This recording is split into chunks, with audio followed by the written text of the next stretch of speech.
അമൃതം ഗമയ മാതാ അമൃതാനന്ദമയിയുടെ ജീവചരിത്രത്തിൻ്റെ അടുത്ത ഭാഗം. അമ്മയുടെ ജീവചരിത്രം, അധ്യായം 12, രണ്ടാം ഭാഗം. ആധ്യാത്മിക ജീവിയാണെങ്കിലും സാഹചര്യത്തിൻ്റെ പ്രേരണയാൽ കുടുംബകാര്യങ്ങളിലും അമ്മയ്ക്ക് ശ്രദ്ധിക്കേണ്ടി വന്നു. വേണ്ടിവന്നാൽ കുടുംബത്തോടുള്ള കർത്തവ്യം ആത്മീയ ജീവികൾ എങ്ങനെ നിറവേറ്റണമെന്ന് അമ്മ മാതൃക കാണിക്കാൻ മറന്നില്ല. നേരത്തെ സുഗുണച്ചൻ വ്യാപാരത്തിൽ ഏർപ്പെട്ടിരുന്നുവെങ്കിലും അത്ര ആദായകരമായിരുന്നു എന്ന് പറഞ്ഞുകൂടാ. ഭാവദർശനം തുടങ്ങുകയും നാനാദിക്കുകളിൽ നിന്നും ധാരാളം ആളുകൾ പറയക്കടവിൽ വരാൻ ആരംഭിക്കുകയും തുടർന്ന് നാട്ടുകാരുടെ എതിർപ്പും മറ്റു പ്രശ്നങ്ങളും ഉടലെടുക്കുകയും ചെയ്തപ്പോൾ സുഗുണാനന്ദന് വ്യാപാരത്തിൽ ശ്രദ്ധിക്കാൻ തരപ്പെടാതായി. സമയം മുഴുവനും വീട്ടിൽ വിനിയോഗിക്കാൻ നിർബന്ധിതനായി. കസ്തൂരി, സുഗുണമ്മ, സജനി എന്നീ 3 പെൺമക്കളെ വിവാഹം കഴിച്ച് അയപ്പിക്കുക എന്നത് തന്നെ വലിയൊരു ഭാരമായിരുന്നു. മറ്റു കുട്ടികളെല്ലാം പല ക്ലാസ്സുകളിലായി പഠിക്കുകയാണ്. മാറി മാറിയുള്ള രോഗങ്ങളും കുടുംബത്തെ ക്ലേശിപ്പിച്ചുകൊണ്ടിരുന്നു. ഈ സാഹചര്യത്തിൽ കണ്ടില്ല കേട്ടില്ല എന്ന മട്ടിൽ കഴിയുവാൻ അമ്മ തയ്യാറായില്ല. വീട്ടിൽ മറ്റ് പലരെയും കാൾ പ്രായം കുറഞ്ഞ പെൺകുട്ടി, പോരെങ്കിൽ ആത്മീയ മാർഗം സ്വീകരിച്ചിരിക്കുന്നു. ഗൃഹകാര്യങ്ങളിൽ നിഷ്ക്രിയയായിരുന്നാൽ കുറ്റം പറയുക വയ്യ. എങ്കിലും കുടുംബക്ഷേമത്തിൽ അമ്മ കാരുണ്യപൂർവ്വം ഇടപെട്ട സന്ദർഭങ്ങൾ നിരവധിയാണ്. അനേകം കഷ്ടപ്പാടുകൾക്കിടയ്ക്ക് വീട്ടിലെ ഭാരങ്ങളും അമ്മ ഏറ്റെടുത്തു. 1979 ആരംഭത്തിൽ ശ്രീമാൻ സുഗുണാനന്ദന് കലശലായ ഒരു രോഗം പിടിപെട്ടു. കൊല്ലത്ത് ഒരു ആശുപത്രിയിൽ പ്രവേശിപ്പിച്ചു. തുടർന്ന് ഒരു ശസ്ത്രക്രിയയ്ക്ക് വിധേയനായി. അപ്പോൾ ആരും സഹായത്തിനില്ല. ദമയന്തി അമ്മയ്ക്ക് തീരെ സുഖമില്ല. കസ്തൂരിക്ക് കാസർഗോഡ് ജോലി, മറ്റു കുട്ടികൾ പഠിക്കുന്നു. എല്ലാ ചുമതലയും അമ്മയുടെ തലയിലായി. പകൽ 1 മണി മുതൽ ഭാവത്തിന് ആളുകൾ എത്തും. രാത്രി മുഴുവനും നീണ്ടു നിൽക്കുന്ന ഭാവദർശനം. പിറ്റേ ദിവസം 10 മണി വരെ അത് നീളും. കൂടാതെ ആധ്യാത്മിക ജിജ്ഞാസുക്കൾക്ക് നിർദ്ദേശങ്ങൾ നൽകണം. വീട്ടുജോലികളെല്ലാം ചെയ്തു തീർത്ത് കുട്ടികളെ സ്കൂളുകളിലേക്ക് ഒരുക്കി അയച്ചിട്ട് ചോറുമൊക്കെ എടുത്ത് അമ്മ കൊല്ലത്ത് ആശുപത്രിയിലേക്ക് പോകും. ഒരു മകൾ എന്ന നിലയിൽ അച്ഛനു വേണ്ട ശുശ്രൂഷകളെല്ലാം അമ്മ നിർവഹിക്കുകയുണ്ടായി. ആശുപത്രിയിലേക്ക് പോകുമ്പോഴും മറ്റും വഴിവക്കിൽ നിന്ന് ചിലർ കൃഷ്ണൻ കൃഷ്ണൻ എന്ന് വിളിച്ച് പരിഹസിച്ചിരുന്നു. അങ്ങനെയെങ്കിലും അവർ കൃഷ്ണനാമം ഉച്ചരിക്കുന്നുണ്ടല്ലോ എന്ന് അമ്മ സമാധാനിച്ചു. ചിലർ അമ്മയെ കണ്ടാൽ കൂവി വിളിക്കും, ചിലർ കല്ലെറിയും. അമ്മ അവയെല്ലാം നിശബ്ദം സഹിച്ചു. ഒരിക്കൽ ബസ് സ്റ്റാൻഡിൽ വച്ച് അമ്മയെ കയറി പിടിച്ച് അപമാനിക്കാൻ ഒരാൾ മുന്നോട്ട് വന്നു. ഒരു ഉണ്ടക്കണ്ണൻ തെമ്മാടി. അയാൾ കാല് തെറ്റി വഴിവാക്കിലുള്ള ഒരു കുഴിയിൽ മറിഞ്ഞു വീണു. ഈശ്വരൻ്റെ രക്ഷയും ശിക്ഷയും ഒന്നിച്ചു നടന്നു. കുറച്ചു കാലം കൊണ്ട് സുഗുണച്ചൻ്റെ രോഗം ഭേദമായി. എങ്കിലും അധികം താമസിയാതെ ദമയന്തി അമ്മയും പിന്നീട് സഹോദരനായ സുരേഷും രോഗപീഡിതരായി. അപ്പോഴും വീട്ടിലെയും ആശുപത്രിയിലെയും കാര്യങ്ങൾ നേരിട്ട് നോക്കിയിരുന്നത് അമ്മ തന്നെയാണ്. രോഗങ്ങളും ചികിത്സകളും ഒഴിഞ്ഞു മാറിയിട്ടും അമ്മയ്ക്ക് സ്വസ്ഥത കിട്ടിയില്ല. സഹോദരിമാരുടെ ഒന്നും വിവാഹം നടന്നിട്ടില്ല. ഭാവദർശനം, സഹോദരന്റെ മരണം, ബന്ധുക്കളുടെയും നാട്ടുകാരുടെയും ശത്രുത ഇവയെല്ലാം സൃഷ്ടിച്ച വീർപ്പുമുട്ടിക്കുന്ന അന്തരീക്ഷത്തിൽ ഇടമണ്ണയിൽ ബന്ധുതയ്ക്ക് വരുവാൻ ആരും മുതിർന്നില്ല. ആരെങ്കിലും ദൂരെ നിന്ന് വന്നാൽ തന്നെ അവരെ പിന്തിരിപ്പിക്കാൻ ആളുകൾ സ്ഥലത്തുണ്ട്. സങ്കടം സഹിക്കാതെ ഒരു ദിവസം സുഗുണച്ചൻ മകളോട് പറഞ്ഞു, നിന്റെ ഭാവം മൂലം എൻ്റെ മാനം പോയി. വഴിയെ നടക്കാൻ വയ്യാതായി. നാട്ടുകാരും വീട്ടുകാരും വെറുത്തു. പെൺമക്കളുടെ വിവാഹം നടക്കുന്നില്ല. ഞാൻ എന്ത് ചെയ്യണം? അമ്മ പറഞ്ഞു, ഈ ഗ്രഹപ്പഴയൊന്നും ഞാൻ കാരണമല്ല. എല്ലാം ഈശ്വരേച്ഛയാണ്. നടക്കേണ്ട സമയത്ത് എല്ലാം നടക്കും. അച്ഛൻ വിഷമിക്കാതെ. പക്ഷേ അച്ഛന് വിശ്വാസമായില്ല. ഞാൻ വിഷം കഴിച്ച് ചത്തുകളയുമെന്ന് ക്ഷോഭത്തോടെ പറഞ്ഞു. അമ്മ ജഗന്മാതാവിൻ്റെ നേരെ തിരിഞ്ഞു. ദേവി, ഞാൻ കാരണമാണോ ഇവരെല്ലാം ഇങ്ങനെയാകുന്നത്? എന്നെക്കൊണ്ട് ലോകത്ത് ദുഃഖം മാത്രമേയുള്ളൂ. സാഹചര്യങ്ങളുടെ സമ്മർദ്ദം മൂലം വീട് വിട്ട് മറ്റെവിടേക്കെങ്കിലും പോയി കളയാം എന്ന് അമ്മ ചിന്തിച്ച സന്ദർഭങ്ങളുണ്ടത്രേ. ഒരു ദിവസം സങ്കടം പറഞ്ഞ അച്ഛനോട് അമ്മ ഭാവസമയത്ത് പറഞ്ഞു, പെൺമക്കളുടെ എല്ലാം വിവാഹം താമസിയാതെ നടക്കും, വിഷമിക്കേണ്ട. അമ്മ ഉറപ്പ് കൊടുത്തതിൻ്റെ അടുത്ത മാസം 2ാമത്തെ മകൾ സുഗുണമ്മയ്ക്ക് ഒരു വിവാഹ ആലോചന വന്നു. വിശ്വസിക്കാൻ വയ്യ. ഭാവത്തെ ആക്ഷേപിച്ചിരുന്ന ആൾക്കാരുടെ ഭാഗത്തു നിന്നാണ് ആലോചന ഉണ്ടായത്. വിവാഹത്തിൻ്റെ എല്ലാ ചുമതലയും അമ്മ ഏറ്റെടുക്കേണ്ടി വന്നു. സുഗുണച്ചൻ ഒരു കാഴ്ചക്കാരനെ പോലെ നിന്നതേയുള്ളൂ. വിവാഹം മംഗളമായി നടന്നു. ഇന്ന് എതിർക്കുന്നവർ നാളെ ബന്ധുക്കളാകുമെന്ന് അമ്മ മുമ്പ് പറഞ്ഞത് ശരിയായി. മറ്റ് ബന്ധുതകളിലും ഇത് ആവർത്തിക്കുകയുണ്ടായി. ഇക്കാലത്ത് സന്യസിക്കണമെന്നുള്ള ആഗ്രഹത്തോടെ ഹരിപ്പാട്ടുകാരായ 5-8 ചെറുപ്പക്കാർ വള്ളിക്കാവിൽ വരാൻ തുടങ്ങി. അതോടെ ആ പ്രദേശത്തുകാർ പരിഭ്രമിച്ചു. അഭ്യസ്ത വിതിരെന്ന് ഭാവിക്കുന്നവർ പോലും അപവാദങ്ങൾ പറഞ്ഞു പരത്തി. കളരിയിൽ വരാത്തവരാണ് ഇതെല്ലാം പറഞ്ഞതെന്ന് സ്പഷ്ടമാണ്. ചില പ്രസിദ്ധീകരണക്കാരും കള്ളക്കഥകൾ പ്രചരിപ്പിക്കുകയുണ്ടായി. പാലം കുലുങ്ങിയാലും കേളൻ കുലുങ്ങുകയില്ല. അധർമ്മത്തെ തകർക്കാൻ വന്ന അമ്മ ഈ ചാബല്യമെല്ലാം കണ്ട് കുടുകുടെ ചിരിച്ചു രസിച്ചു. എന്നിട്ട് അമ്മ ബ്രഹ്മചാരികളോട് പറഞ്ഞു, ആ കടലാസിലെ അക്ഷരങ്ങളും വാക്കുകളുമല്ല നമ്മൾ. അതൊക്കെ ശ്രദ്ധിച്ച് നിങ്ങൾ സമയം പാഴാക്കല്ല. സാധന ചെയ്യുവിൻ. ഇന്നെതിർക്കുന്നവർ നാളെ ഭക്തരാകും. ഓരോ ദിവസം ചെല്ലുന്തോറും അമ്മയുടെ പ്രവചനം സത്യമായിക്കൊണ്ടിരുന്നു. സന്യാസവാസനയുള്ളവരോട് അമ്മ പറയും, മക്കളെ, ജീവിതം ഈശ്വരനെ അറിയാനാണ്, ലൗകിക സുഖത്തിൽ നശിപ്പിക്കാനുള്ളതല്ല. ചിന്തിച്ചു നീങ്ങുക. അമ്മ എപ്പോഴും കൂടെയുണ്ട്. അമ്മ നൽകുന്ന ഈ ഉറപ്പും ദിവ്യപ്രേമവും സന്യാസ മനസ്ഥിതിയുള്ളവരെ വേഗം ആകർഷിക്കുകയും അവർ ഉടൻ വിരക്തരായിത്തീരുകയും ചെയ്തു. ഈശ്വരഭക്തിയുടെ അപ്രതിരോധ്യമായ സ്വാധീനമാണ് ഇവിടെ പ്രത്യക്ഷീഭവിക്കുന്നത്. ആരെയും വീർപ്പുമുട്ടിക്കുന്ന എതിർപ്പുകളെ ഓരോ നിമിഷവും നേരിട്ടുകൊണ്ട് ഒരു തരി മണ്ണ് സ്വന്തമില്ലാതെ, ഒരു പൈസ കയ്യിൽ കരുതാതെ ഏകാകിനിയായ ഒരു യുവതി എങ്ങനെ ആശ്രമം സ്ഥാപിച്ചു എന്നും അത് എങ്ങനെ വളർന്നു എന്നും അറിയുമ്പോൾ ഈശ്വര സങ്കല്പമാണ് ഇവിടെ പ്രവർത്തിച്ചത് എന്ന് മനസ്സിലാക്കാം. മനുഷ്യർ ചിന്തിക്കുന്നത് പോലെയോ മനുഷ്യന്റെ ശക്തി കൊണ്ടോ അല്ല, ഈശ്വരന്റെ നിശ്ചയപ്രകാരമാണ് കാര്യങ്ങൾ നടക്കുന്നത് എന്ന് ആശ്രമത്തിന്റെ ചരിത്രം വ്യക്തമാകുന്നു. 1978 നവംബറിൽ അടുത്ത് ഉള്ള ഒരു സ്ഥലത്ത് നിന്ന് ഒരു യുവാവ് വള്ളിക്കാവിൽ വന്നു സന്യസിക്കണമെന്ന് തീരുമാനിച്ചു. പക്ഷേ ഇടമണ്ണയിൽ താമസിച്ച് സാധന അനുഷ്ഠിക്കാൻ സൗകര്യമില്ല. സുഗുണച്ചൻ ചെറുപ്പക്കാരെ ആരെയും വീട്ടിൽ നിർത്തുകയില്ല. അക്കാര്യം അദ്ദേഹം നേരിട്ട് തന്നെ യുവാവിനോട് പറഞ്ഞു. വേറെ എവിടെയെങ്കിലും താമസിച്ച് സാധന അനുഷ്ഠിക്കുവാൻ സൗകര്യം ചെയ്തു കൊടുക്കണമെന്ന് അമ്മയോട് പറഞ്ഞു. തിരുവണ്ണാമല പറ്റിയ സ്ഥലമാണ് എന്ന് അമ്മ നിർദ്ദേശിച്ചു. യുവാവ് പോകാൻ തയ്യാറായി.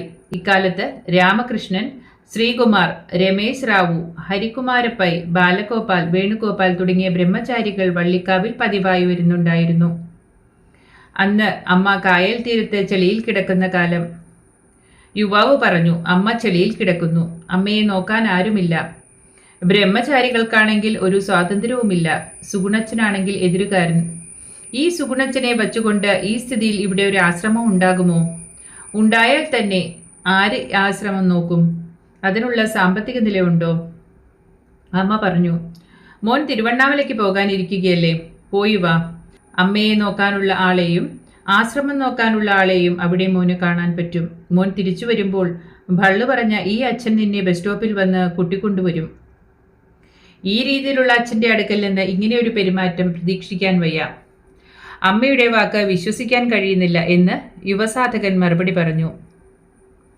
അമ്മ പറഞ്ഞു, മോൻ പോയി വാ. അമ്മയെ നോക്കേണ്ട മക്കൾ തിരുവണ്ണാമലയിലുണ്ട്. എല്ലാം ശരിയാകും. തിരുവണ്ണാമലയ്ക്ക് പോകാൻ വണ്ടിക്കൂലിയില്ല. ആ സമയത്ത് മദ്രാസിലെ ഒരു വക്കീൽ വള്ളിക്കാവിൽ വന്നു. അദ്ദേഹം യാത്രക്കൂലി കൊടുത്തു. ഇനി പുറപ്പെടാമെന്നായി. പുറപ്പെടുന്നതിന് മുൻപായി അയാൾ അമ്മയോട് പറഞ്ഞു, അമ്മേ, എൻ്റെ വാച്ച് വീട്ടിൽ കൊടുത്തു. 2 മണിക്ക് എഴുന്നേൽക്കണമെന്നല്ലേ അമ്മ പറഞ്ഞിരിക്കുന്നത്? വാച്ച് വേണം, ഒരു രുദ്രാക്ഷവും വേണം. അമ്മ പറഞ്ഞു, കുഞ്ഞേ, ചിലന്തി നൂല് നൂൽക്കുന്നു, എങ്ങും തേടിപ്പോകുന്നില്ല. വലയിൽ ഈച്ചയും മറ്റും വന്ന് കുടുങ്ങുന്നു. ഒരു തപസ്വിക്ക് അവൻ ഇരിക്കുന്നിടത്ത് എല്ലാം വന്നു ചേരും. നീ അവിടെ തപസ് ചെയ്യുന്നതനുസരിച്ച് നിനക്കവിടെ എല്ലാം കിട്ടും. തിരുവണ്ണാമലയിൽ എത്തി സാധന ചെയ്യുന്ന കാലത്ത് നീലു, ഗായത്രി മുതലായവരെ പരിചയപ്പെട്ടു. അങ്ങനെ അവർ അമ്മയെക്കുറിച്ചറിഞ്ഞു. ആവശ്യപ്പെടാതെ തന്നെ നീലു ആ ചെറുപ്പക്കാരന് ഒരു വാച്ചും രുദ്രാക്ഷമാലയും നൽകി. അമ്മയുടെ വാക്കുകൾ സത്യമായത് കണ്ട് യുവാവിന് അത്ഭുതവും ആനന്ദവും ഉണ്ടായി. അനേകം മഹാത്മാക്കളെ കാണുവാൻ ഭാഗ്യം ലഭിച്ച നീലുവിന് ആദ്യം അമ്മയിൽ താല്പര്യം തോന്നിയില്ല. എന്നാൽ അമ്മ രോഗം മാറ്റുകയും മറ്റും ചെയ്യുമെന്ന് യുവാവിൽ നിന്നറിഞ്ഞപ്പോൾ മാറാരോഗിയായ നീലുവിന് അമ്മയെ കാണാൻ താല്പര്യമുണ്ടായി.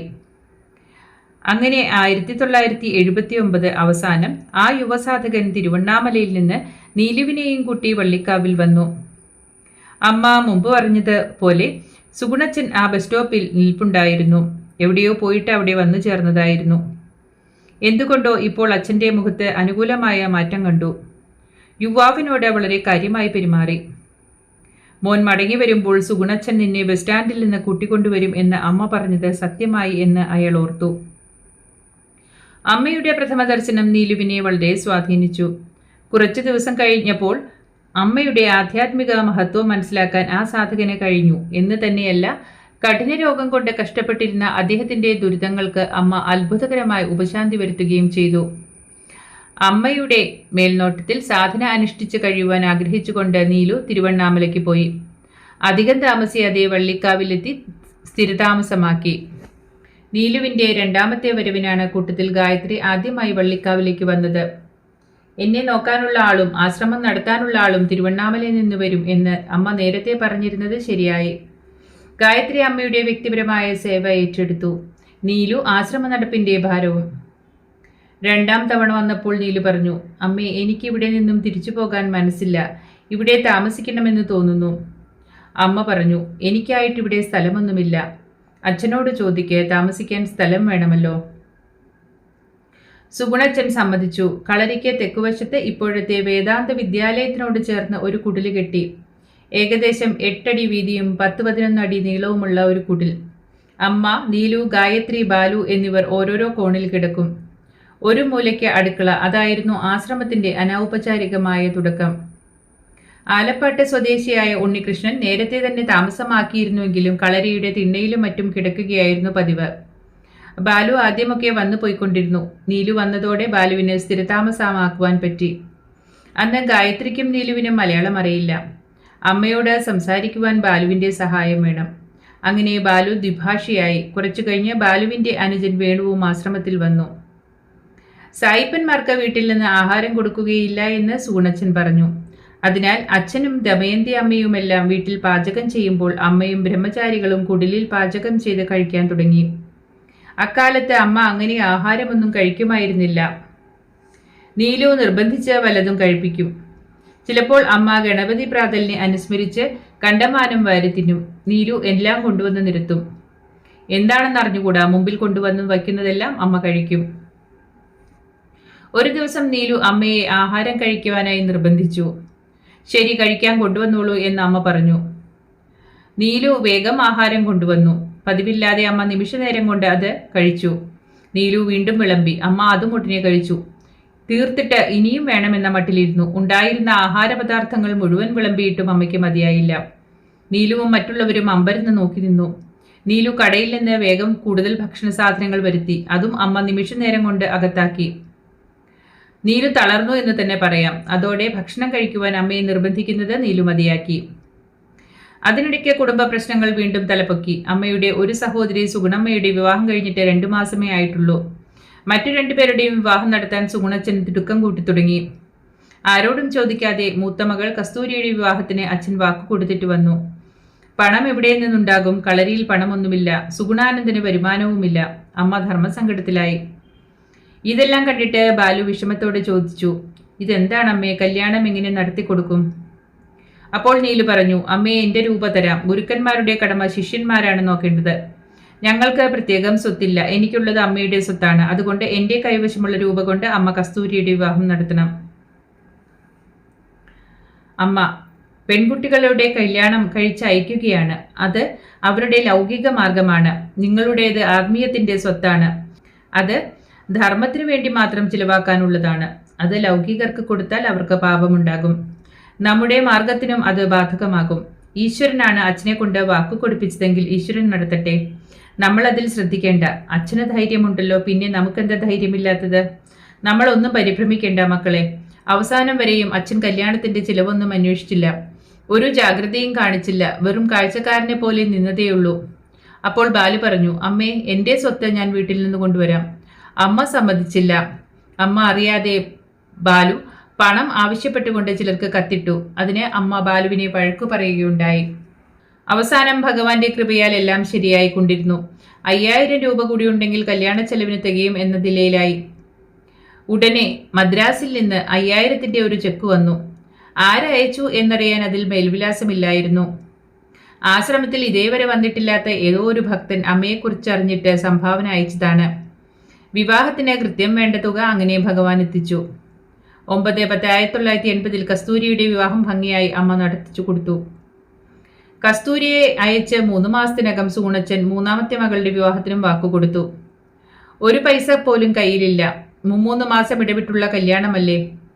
ബാലു അച്ഛനോട് കോപിച്ചു പറഞ്ഞു. അമ്മയെ ദുഃഖിപ്പിക്കാനല്ലേ അച്ഛൻ ഇങ്ങനെ തിടുക്കത്തിൽ ആരോടും ആലോചിക്കാതെ വാക്കുകൊടുക്കുന്നത്. അമ്മയ്ക്കും സുഗുണച്ചന്റെ ഈ നടപടി ഇഷ്ടപ്പെട്ടില്ല. പക്ഷെ അച്ഛനെ യാതൊരു കൂസലുമില്ല. ജനങ്ങളുടെ മുമ്പിൽ സമാധാനം പറയേണ്ടത് അമ്മയാണ്. സ്വാഭാവികമായി നേതൃത്വം അമ്മയിൽ വന്നു ചേർന്നു. കല്യാണക്കാർ ഏറെ പവൻ ചോദിക്കുന്നു. എങ്ങനെ കൊടുക്കും? ധർമ്മത്തിന്റെ പണം എടുക്കുകയില്ലെന്ന് അമ്മയ്ക്ക് നിർബന്ധം. ആരോടും ചോദിച്ചു വാങ്ങുകയുമില്ല. പിന്നെന്തു ചെയ്യും? ഈ അവസരത്തിൽ കസ്തൂരി ഭർത്താവിന്റെ വീട്ടിൽ നിന്ന് പിണങ്ങി ഇടമണ്ണയിൽ വന്നു. കസ്തൂരി പറഞ്ഞു, തൽക്കാലം എൻ്റെ ആഭരണമെല്ലാം എടുത്ത് സജനയെ വിവാഹം കഴിപ്പിച്ചോളൂ, പിന്നെ തിരിച്ചു തന്നാൽ മതി. പക്ഷേ അതുകൊണ്ടുമായില്ല, പണം വേറെയും വേണം. എന്തു ചെയ്യുമെന്നായി. ബാലുവും നീലുവും വിഷമിച്ചു. എല്ലാം ഈശ്വരൻ നടത്തുമെന്ന് അമ്മ പറഞ്ഞു. ഒരു മാലയും 1 പവന്റെ മോതിരവും കൂടി വേണം. കല്യാണത്തിന്റെ തലേ ദിവസം വരെ അത് ഒത്തില്ല. അന്നത്തെ ഭാവദർശനം കഴിഞ്ഞപ്പോൾ ഒരു പൊതി കളരിയിൽ നിന്ന് കിട്ടി.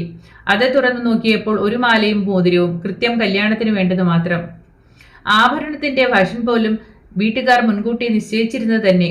അപ്പോൾ ഈശ്വരനാണല്ലോ എല്ലാം നടത്തുന്നത് എന്ന് എല്ലാവർക്കും മനസ്സിലായി. ഇതിനിടയ്ക്ക് ഖേദകരമായ മറ്റു ചില സംഭവവികാസങ്ങൾ നടക്കുകയുണ്ടായി. ആദ്യകാലത്ത് അമ്മയെ എതിർത്തിരുന്ന ആൾക്കാർ വന്ന് ഇടമണ്ണയിലെ പെൺകുട്ടികളെ വിവാഹം ചെയ്തു കൊണ്ടുപോകുന്നത് തുടക്കത്തിൽ ഭക്തന്മാരായിരുന്ന ബന്ധുക്കൾക്ക് രസിച്ചില്ല. എതിരാളികൾക്ക് പെണ്ണു കൊടുക്കുന്നത് എന്തിന്? അനുകൂലികളായ ഞങ്ങളുടെ വീട്ടിലേക്ക് അവരെ വിവാഹം ചെയ്തു തന്നുകൂടെ? ഈ രീതിയിൽ അഭിപ്രായ വ്യത്യാസമായി. അങ്ങനെ ശത്രുക്കളായിരുന്നവർ ബന്ധുക്കളായപ്പോൾ ബന്ധുക്കളായിരുന്നവർ ശത്രുക്കളായി. അവർ തല്ലാനും വഴക്കുണ്ടാക്കാനും വരെ മുതിർന്നു. എന്തായാലും സജനയുടെ വിവാഹം മുടക്കണമെന്ന് ഇക്കൂട്ടർ വാശി പിടിച്ചു. അവർ കല്യാണ ചെറുക്കനെ കള്ളങ്ങൾ എഴുതിയ പല ഊമക്കത്തുകൾ അയച്ചു. കല്യാണം നടക്കുകയില്ല എന്ന് വിവാഹത്തിന്റെ തലേദിവസം വരെയും എല്ലാവരും സംശയിച്ചു. കല്യാണ ദിവസമെല്ലാം ഒരുക്കി വച്ചിട്ട് അമ്മയും ബ്രഹ്മചാരികളും അടുത്തൊരു വീട്ടിൽ പോയിരുന്നു. ആശ്രമജീവികൾ കല്യാണത്തിൽ പങ്കെടുക്കാൻ പാടില്ല എന്നാണ്. കല്യാണം കഴിഞ്ഞ ശേഷം മടങ്ങി വന്നു. കളരിയിൽ ബ്രഹ്മചാരികൾ താമസിക്കുന്നതിനും ആശ്രമം തുടങ്ങുന്നതിനും പ്രധാന തടസ്സം അവിവാഹിതരായ പെൺകുട്ടികളായിരുന്നല്ലോ. അവരുടെയെല്ലാം വിവാഹം നടന്നപ്പോൾ സുഗുണച്ചന് ആശ്വാസമായി. ബ്രഹ്മചാരികൾക്ക് കളരിയിൽ താമസിക്കാൻ കൂടുതൽ സ്വാതന്ത്ര്യം ലഭിച്ചു തുടങ്ങി. ഒരു ദിവസം അമ്മ സുഗുണച്ചനോട് പറഞ്ഞു, അച്ഛൻ്റെ 3 പെൺമക്കളുടെ വിവാഹം കഴിഞ്ഞു. ഞാൻ സ്ത്രീവേഷമായതിനാൽ അച്ഛൻ എന്നെ ഇവിടെ നിന്ന് ഇറക്കുകയില്ല എന്നെനിക്കറിയാം. അച്ഛൻ പറഞ്ഞു, എൻ്റെ മകളെ കൊണ്ടുള്ള ശല്യം ഞാൻ സഹിച്ചുകൊള്ളാം. ഒന്നിനു പുറകെ ഒന്നായി എതിർപ്പുകൾ ഉണ്ടായെങ്കിലും അമ്മയുടെ മുന്നിൽ അതെല്ലാം നിഷ്പ്രഭങ്ങളായി. അമ്മയുടെ നിഷ്കാമമായ ജനസേവനത്തെ ഒന്നും ബാധിച്ചില്ല. ക്രമേണ എതിരാളികൾ പരാജയപ്പെട്ട് പിൻവാങ്ങി. ഒന്നൊന്നായ വ്യക്തമായ അനുഭവങ്ങളുടെ വെളിച്ചത്തിൽ വീട്ടുകാരും നാട്ടുകാരും ക്രമേണ അമ്മയെ പൂർണ്ണമായി വിശ്വസിക്കാൻ തുടങ്ങി. ലോകത്തിന്റെ നാനാഭാഗത്തു നിന്നും ഉയർന്ന ആധ്യാത്മിക വ്യക്തികൾ വള്ളിക്കാവിൽ വരികയും സുധാമണി എന്ന കൊച്ചു യുവതിയെ ഭക്ത്യാദരങ്ങളോടെ പ്രണമിക്കുകയും ഗുരുവായി സ്വീകരിക്കുകയും ചെയ്തു തുടങ്ങിയപ്പോൾ നേരത്തെ കാര്യങ്ങൾ ഗ്രഹിക്കാതിരുന്നവരുടെ കണ്ണുകൾ തുറന്നു തുടങ്ങി. ഭാവിയിൽ അമൃതാനന്ദമയി മിഷനും ആശ്രമങ്ങളും ആരംഭിക്കുന്നതിന് ഇത് നല്ല പശ്ചാത്തലമായി ഭവിച്ചു. ഇക്കാലത്ത് ആശ്രമം ഉണ്ടാക്കിത്തരാം, സ്വത്ത് തരാം എന്നൊക്കെ പറഞ്ഞ് പലരും വന്നു. അമ്മ എങ്ങും പോയില്ല. വേറെ സ്ഥലത്ത് പോയാൽ ഇക്കൂട്ടർക്ക് സ്വാർത്ഥത ഉണ്ടായാലോ? അവർക്ക് അമ്മയോട് ഭക്തി ഉണ്ടായിരിക്കാം, പക്ഷേ ബ്രഹ്മചാരികളോട് ഇഷ്ടമില്ലാതിരുന്നാലോ? അതുകൊണ്ട് അമ്മ എങ്ങും പോയില്ല. ജനിച്ച സ്ഥലത്ത് തന്നെ കഴിയുവാൻ തീരുമാനിച്ചു. സത്യത്തിന് വിലയുണ്ടോ എന്ന് അറിയണമെന്ന് അമ്മ തീരുമാനിച്ചു. സജ്ജനങ്ങളെ, അമൃതംഗമയ എന്ന മാതാ അമൃതാനന്ദമയുടെ ജീവചരിത്രത്തിന്റെ ഈ ഒരു ഭാഗം ഇവിടെ അവസാനിക്കുകയാണ്. അടുത്ത ഭാഗവുമായി എത്തുന്നതുവരെ ഏവർക്കും നന്ദി, നമസ്കാരം.